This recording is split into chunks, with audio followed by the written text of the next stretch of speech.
Ti rinchiuderei a te in una gabbia. C'è chi scrive che anch'io dovrei restare chiuso in una gabbia. Sembra una cosa assurda, ma se fai per anni video sull'allevamento, prima o poi una frase così te la scrivono davvero. E sapete una cosa? Capisco davvero da dove nasce questo pensiero. Perché quello che si vede da fuori non è la stessa cosa da quello che si vive dentro. Sono due visioni completamente diverse. Ed è proprio questo il contenuto del video. Non è una difesa, non è una polemica, è semplicemente una cosa che ho notato nel tempo facendo questo lavoro e pubblicando contenuti. Allevare significa proteggere. È vero che ci sono diversi tipi di allevatore, ma visto che queste frasi me le scrivono a me, io parlerò solo per la mia esperienza. Un allevamento non è una prigione, se fatto in un certo modo. Un allevamento è conoscere i propri soggetti, farli stare bene, farli stare in forma, dandogli una giusta alimentazione, rispettando soprattutto i loro tempi. È vero, ci sono tante persone che si spacciano per allevatori e non fanno questo. E qui do ragione a quelli che scrivono dei commenti del genere. Bisogna rispettare i tempi, soprattutto, dei propri animali. Non si possono, per esempio, fare covate tutto l'anno. Non è per dire sempre le stesse cose, ma il punto è proprio questo. Si generalizza. Io faccio contenuti brevi tutti i giorni su tutti i social. È chiaro che i miei contenuti vengono visti da migliaia di persone nuove tutti i giorni.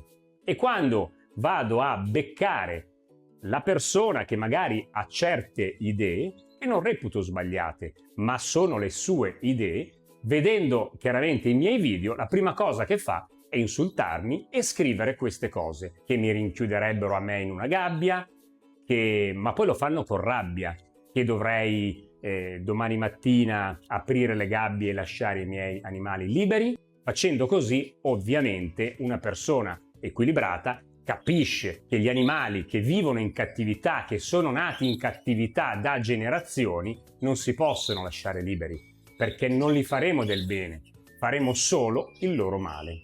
Perché? Perché morirebbero nel giro di poche ore. Ci sono i predatori che non conoscono, non saprebbero trovarsi il cibo, non saprebbero vivere là fuori. Persone che scrivono questo non conoscono minimamente un bosco. Provate ad andare in un bosco alla sera oppure di notte.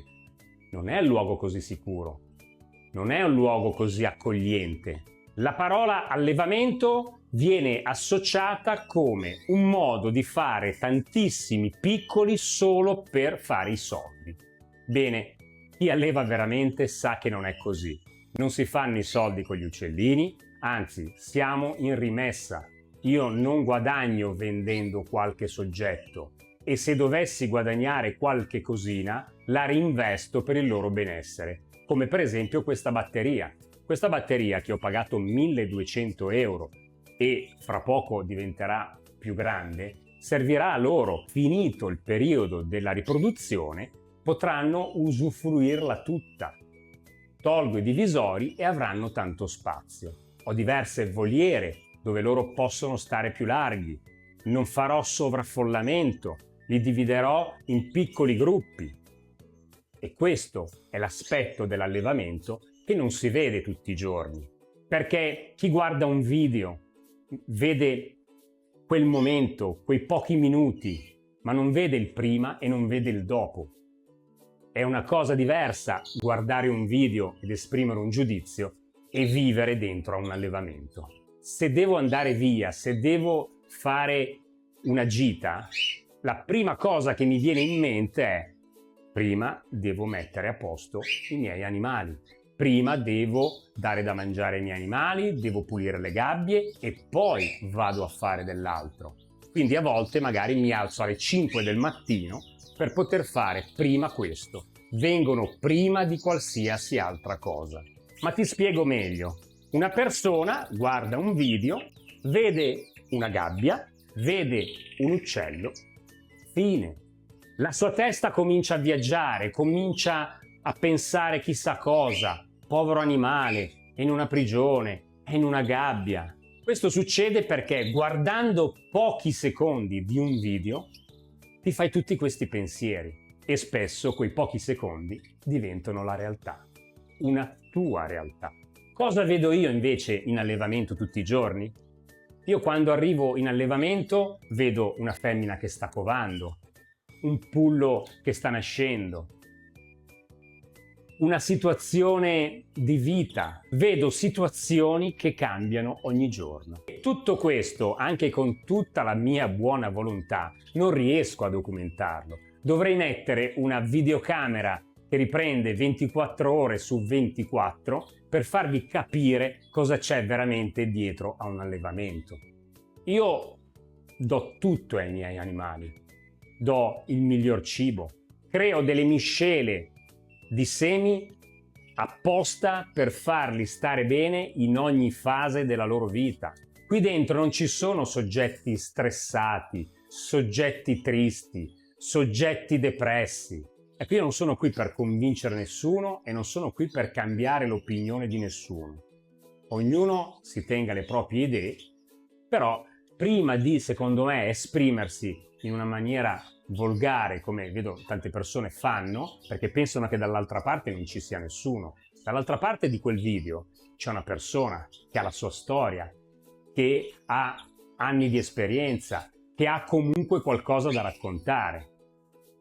Io non rispondo a queste persone, non gli rispondo mai, perché intanto mi sono accorto che l'essere umano non è che arriva uno e dice ah sì, hai ragione, scusami, no. In qualsiasi campo fai un incidente è sempre colpa dell'altro, succede un qualcosa e non è mai colpa tua, no? Siamo fatti così, è sempre colpa di qualcun altro. E quindi ho capito col tempo che non serve convincere le persone. Quando osservate un pullo in un video di pochi secondi, molte persone vedono il pullo e si fermano lì, basta, è finita. Io invece non vedo un pullo e basta, vedo la deposizione, vedo un uovo, vedo la schiusa, vedo la crescita del pullo, vedo tutte queste cose, queste sensazioni che mi creano veramente una forte emozione. Tanti parlano della natura, la natura, la natura, ma non sanno niente della natura. I veri allevatori la conoscono molto bene la natura, perché per fare questo lavoro, questa passione, questo hobby, chiamatelo come volete, bisogna conoscere bene la natura. Anche un piccolo cambiamento di temperatura può incidere poi su una buona covata. La natura in realtà è perfetta, ma è anche spietata. Ed è proprio per questo che è perfetta. Io credo che questa idea della gabbia nasca anche dal fatto che non ce ne accorgiamo, ma anche noi viviamo dentro a delle gabbie. Basta pensare al lavoro, alla scuola, alla routine quotidiana. Siamo imprigionati in una gabbia e quindi proiettiamo questa nostra sofferenza inconscia, magari in un commento a un video che invece vuole portare gioia, vuole portare emozioni. Pensate che siamo regolati da orologi. Un orologio ci dice quando dobbiamo andare a lavorare, la pausa che dobbiamo fare al lavoro, un orologio ci dice se siamo in ritardo, un orologio addirittura ci può anche togliere una parte di stipendio. E qui mi riferisco alle timbrature. Siamo regolati da una timbratura, per chi lavora chiaramente in un ufficio. Ma poi abbiamo la gabbia della scuola, dove ci inculcano delle cose e dobbiamo dire quelle, anche se non le pensiamo. Abbiamo la gabbia della routine che ci siamo creati. Io vedo persone che fanno un sacco di cose e dico, perché le fai? Ah, non lo so, lo devo fare. Faccio questo, faccio quello, il giovedì c'ho il calcetto, il venerdì c'ho quello, poi c'ho la pizza. Questa è una gabbia mentale. Ci andiamo a sfogare dietro una tastiera. E quindi la prossima volta che ti capita un mio video, goditelo, guardatelo e pensa che i miei animali qui dentro sono i protagonisti. Iscriviti e lasciami un like. A presto.